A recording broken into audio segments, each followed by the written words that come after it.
नमस्कार मित्रांनो, आता सत्याचे सर्व घरचे आणि मंजूने सर्वजण हॉस्पिटलमध्ये ओळख पटवण्यासाठी गेलेले असतात. कारण त्या आता सत्या तिथं ठेवलेला असतं. त्या हॉस्पिटलमध्ये ओळख पटवण्याचं ते पोलिसांनी सांगितलं होते की आपल्या माणसाची ओळख पटवा आणि पुढची प्रोसिजर होईल. तर मंजू आणि सर्वजण आई-वडील, सत्याचे आई-वडीलसुद्धा हॉस्पिटलला गेले होतात. बलमा हे ते सर्वजण हॉस्पिटलला गेले आणि ते आपल्या हॉस्पिटलला सत्याची ओळख पटवण्यासाठी आतमध्ये गेले होते. मंजू तिथून घरी पळत येते आणि घरी पळत आल्याच्या बाद ते दोघांच्या लग्नाचा फोटो काढते आणि लग्नाचा फोटो काढल्याच्या बाद त्या लग्नाच्या फोटोन हळूहळू हात फिरवते. कारण तिला फक्त तिच्या मनाला एकच वाटतं की मला आतापर्यंत सत्य सोडून गेला नाही.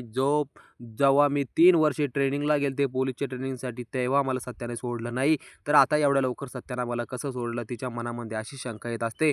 तर मित्रांनो, आता तिकडं सत्याची आई मोठ्या-मोठ्यानं रडत असते. पण तिथे एक बाई त्या दुःखामध्ये एक सावरण्यासाठी आलेली असते. ती बाई म्हणते, "जसं सत्याचं लग्न झालं तसं सत्यामागं साडेसाती लागली आणि सत्या आणि मंजूचं लग्न झालं म्हणूनच सत्या आपल्याला सोडून गेला."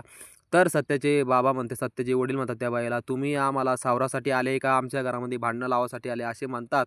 पण सत्याच्या आईच्या डोक्यामध्ये खूप आणि असं बसलेलं होतं की सत्याची आई आणि मंजूची आई हे तिघीजणी रडत होत्या. तर मंजू म्हणते, "का गं आई, आपल्याच नशिबी असं का होतं?" तर मंजूची आई म्हणते, "आपल्या नशिबी नवऱ्याचं सुखच नव्हतंय म्हणून आपल्या."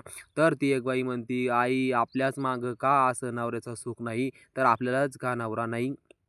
असं म्हणत असते. ते तिथं दरवाजामध्ये सत्याची आई येऊन उभी राहते आणि सत्याची आई म्हणते, "तुमचे पांढरे पायामुळं माझा लेक." मंजूला म्हणते, "तुझ्या पांढऱ्या पायामुळं माझा लेक मला सोडून गेला."